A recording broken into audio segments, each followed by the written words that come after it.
first of all, excited to be here again in the inaugural ASUN Media Day.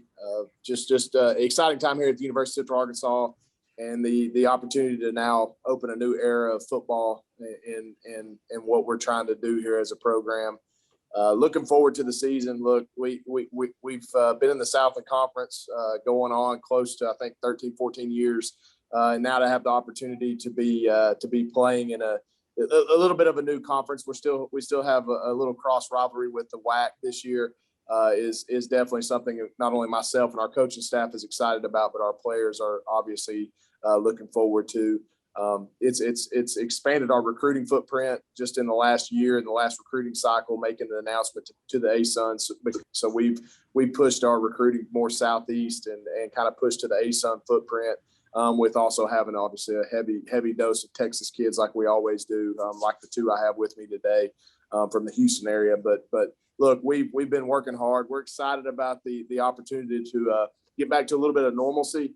We've had a really good summer of workouts, just like many of these coaches have stated, just the opportunity to get out and have normal workouts without having a ton of restrictions. Obviously, we're still adhering to CDC protocols and the Arkansas Department of Health and all those areas to navigate through the summer. But obviously, with a lot of the restrictions being held back from in comparison to this time last year. So obviously getting an opportunity to play a season that is going to be normal is big, and our players are excited about that. I think our coaching staff and obviously hopefully our fans are excited about that as well. We've got an extreme challenge ahead of us, a very difficult schedule. I think we've got 4 conference champions on our schedule, FCS conference champions on our slate this year. Obviously, Sam Houston State, the national champion and the Southland champion. Missouri State was co-Missouri Valley champion. That's a non-conference game for us. University of Arkansas Pine Bluff was the SWAC Western Division champion last year. So you just, and then you look at what Jacksonville State did in Ohio Valley. So you know, looking at what our schedule entails, plus an in-state rivalry game with Arkansas State, something we're looking forward to and something that we're preparing for on a daily basis. So excited about the group I've got back. Again, I've got 2 really good players, 2-time all-conference players, Cameron Godfrey at safety and Lujuan Winningham at wide receiver with me today. But they're not the only ones that I'm excited about. I think we've got 19 or 20 starters back from last year's team, along with some key transfers and some great high school kids that have came in and made an impact this summer so far. So the prospects and the excitement levels at an all-time high here at the University of Central Arkansas. And then on top of that, getting an opportunity to play, new schools and new opportunities with Eastern Kentucky, Jacksonville State, and obviously North Alabama, Kennesaw State in the future is huge for us. Looking forward to it. So with that being said, I'd love to take any questions.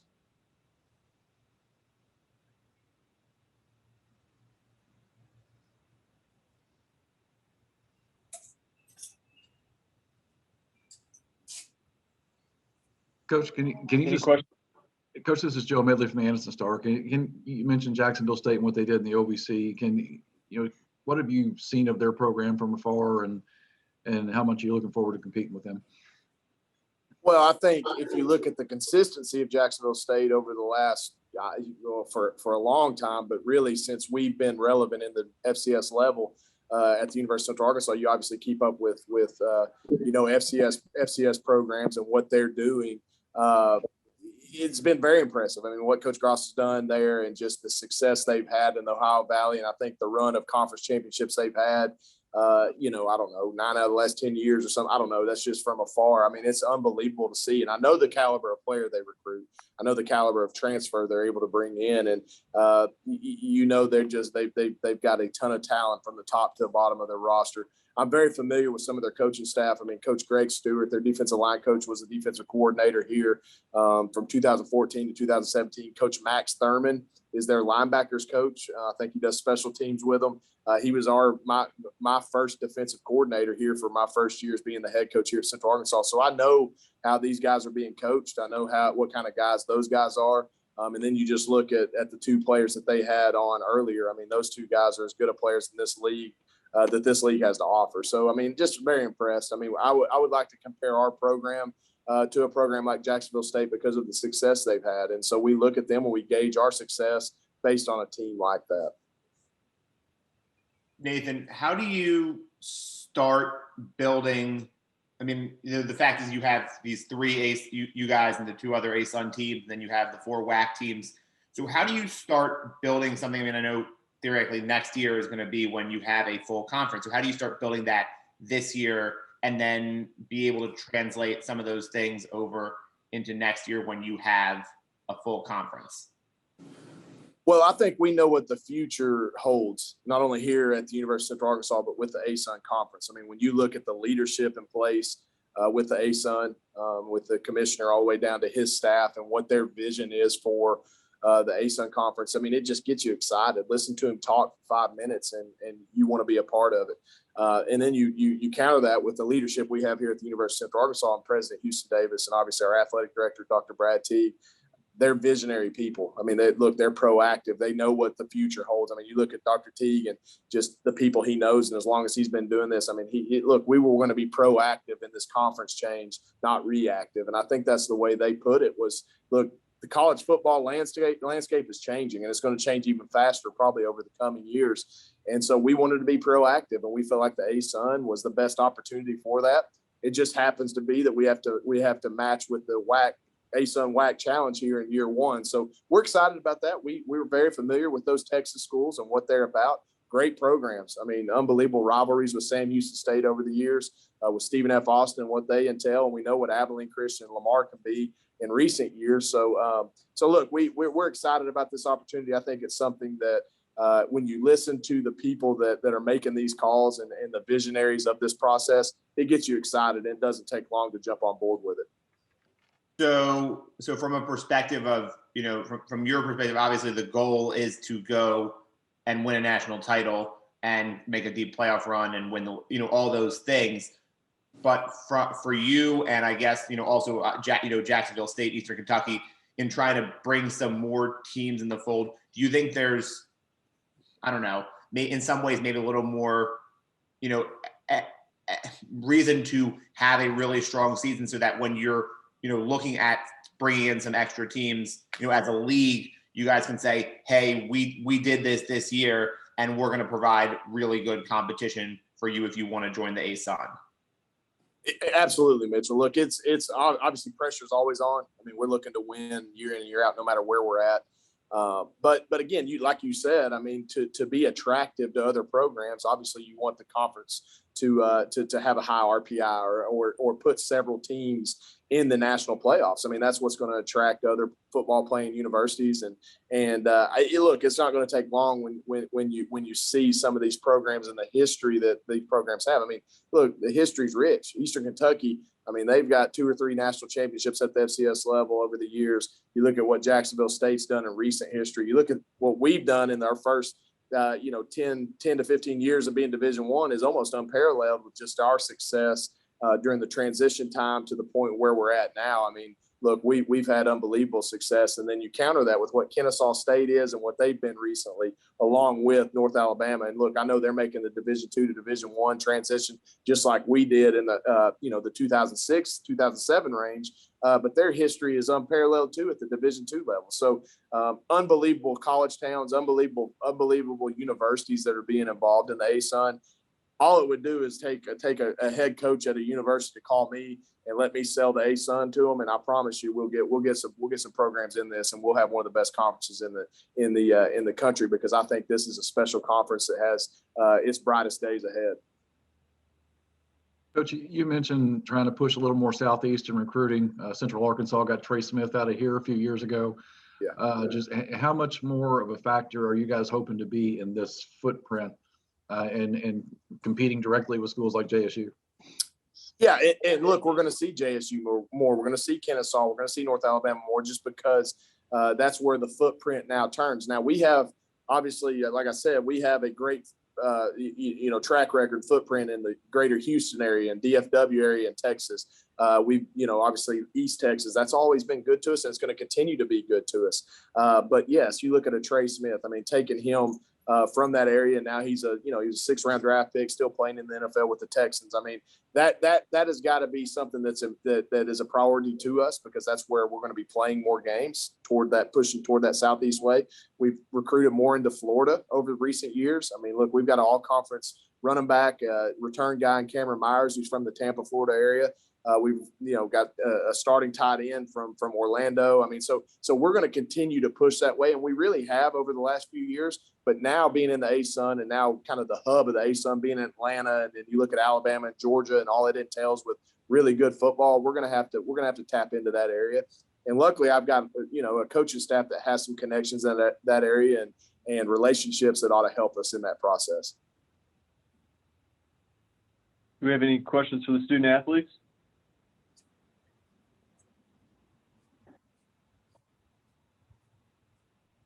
Well, Lujuan and Cameron, obviously Coach Brown has led the Bears to numerous conference titles and playoff appearances, both as a coach and a player.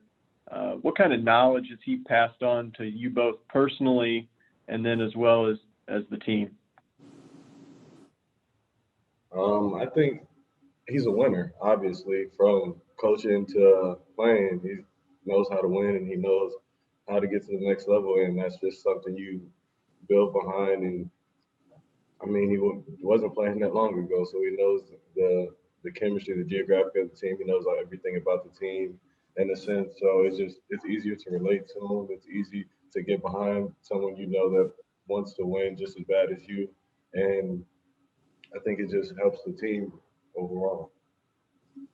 He also passes knowledge to us, just knowing that defense wins championships, so defense got to always be there. He's always passed that, and he always keeps our mindset as a winning team and winning program.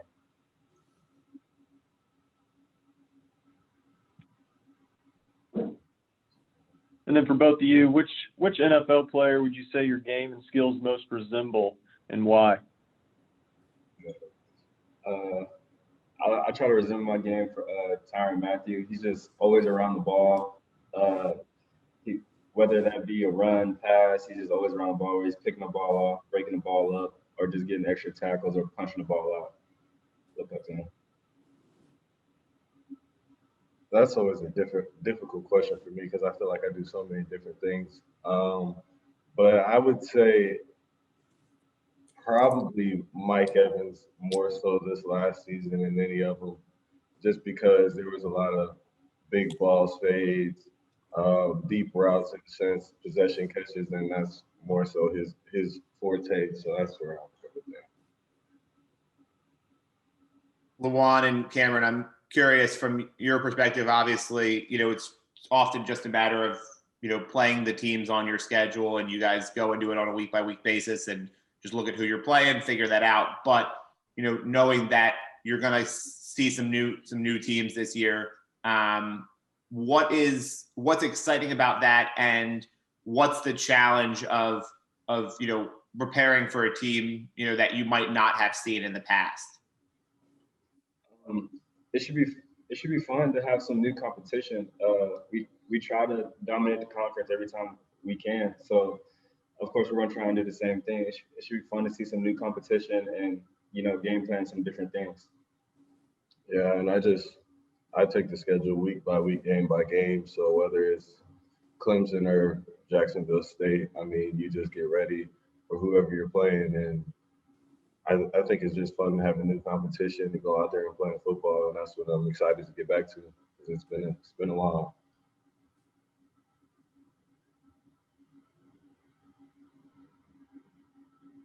Coach, Tyler Hudson was selected our offensive preseason player of the year. What makes him so special? Well, he's one of the better players with the ball in the air that I've been around. I think just his production in his first 2 years is unmatched. I mean, you look at his success rate at an early age. It's hard to find young men that can do that are mature enough to come in and do that right away. Obviously, he's got a pretty good receiver on the other side that gets him singled up sometimes in Lujuan, and so we're going to play off that matchup. Look, I would be hard pressed to say that those two probably won't have as good a numbers as anybody in the country, and I truly mean that. And so Tyler does a lot on special teams as well. He's a great return guy, and he had touchdowns in the punt game last year, and that just makes him even that much more dynamic. So look, he's a great young receiver that is still learning the game, but also obviously his athletic ability has made him very special at a young age, and that's been fun to watch. And look, we're lucky to have a guy like that's at his caliber. Again, another Houston area kid. You're talking to two of them right here in Cameron, Godfrey, and Lujuan Winningham, and then Tyler Hudson's a Houston area kid as well. We again, that's just a great recruiting place for us, and we're going to continue that pipeline. But Tyler's had a special 2-year run, and I don't expect anything less in year 3.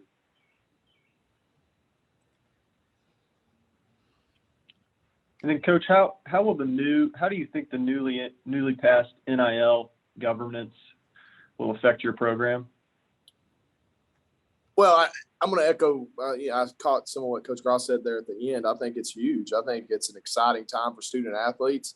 It's an exciting time for them to capitalize off of their name. Look, at the end of the day, when you're playing football, football is the ultimate team game. But you've got to be a great individual at times to make that team good. And you're looking at two guys right here who are currently in the process of signing an NIL contract with the city of Conway, and just with an opportunity to use their name, image, likeness for the community and in a positive manner. So I know Lujuan's got another deal with another company. So I mean, this is a great time. Look, we're in 2021, and I tell people that all the time.